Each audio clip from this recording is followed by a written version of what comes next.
Oh, how this spring of love resembled the uncertain glory of an April day. Um, a note on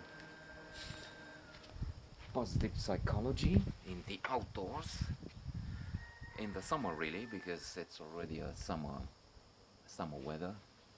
It's only March. I think we're on the, what is it, 23rd of March, but still it's not hot as in the middle of August, but already when I use my bike to get from the Lycée Français to the Radisson, to the pool, it's any kind of coat is not good enough anymore. In fact, one can perspire on a bike just in a shirt. Uh, but it's lovely on one hand. It's um, it's a perfect weather to be happy, to enjoy, to get outdoors, which is one of the rules of happiness, and exercise, another one.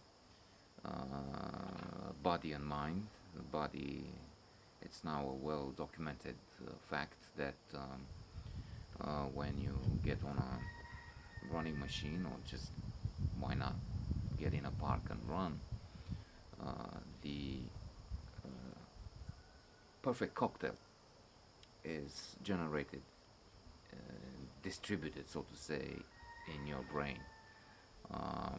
That is, the brain has the capability, when exercised, to prepare this in the exact quantity, the perfect mix, perfect quantity, at the perfect time, for the perfect duration.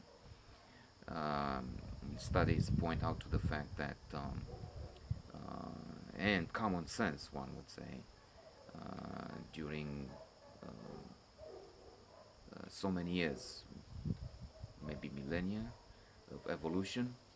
Um, I'm saying maybe millennia, probably it is millennia. It's just a question of it's not known how long the process lasted. And looking at what we do today, I'm not sure we can talk about evolution or progress anymore. It seems that we abandon, which is bad. Uh, we have been used until about 100 years ago. So most of us, not all, they would have been intellectuals for a long time, and they studied, sit on chairs and so on. They sat on chairs for so long. But most of the people worked in agriculture, which until 100 years ago, with machinery more and more, uh, the hard tasks being performed by machines. Before that, people had to work very hard, and the body was used to and adapted to this intense exercise, which is no longer the case. We're now sitting, and in fact, studies prove that the chair kills. So we have to get out, get get off the chair, stand up, and exercise. Indeed, in some enterprises, in some places, they have now uh, tall chairs so that you can stand. Because even if you stand still and don't move,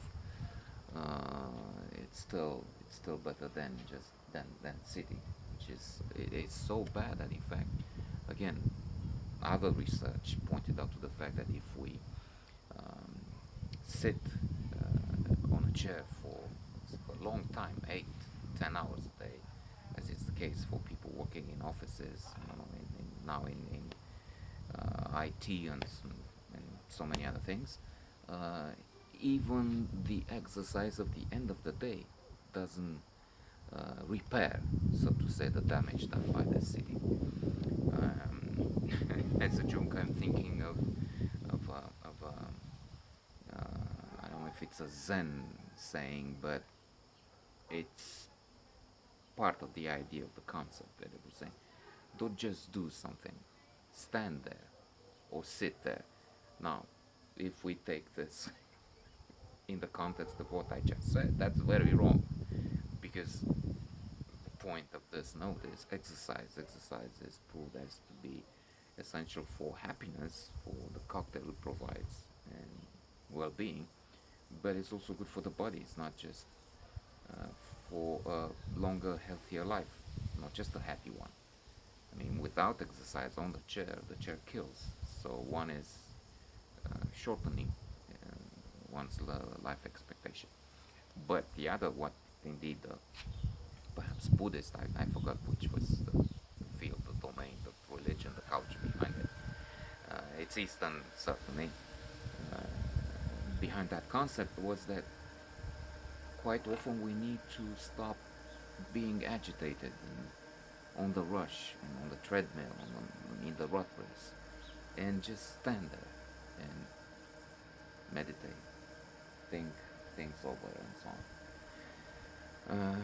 And especially in a world where people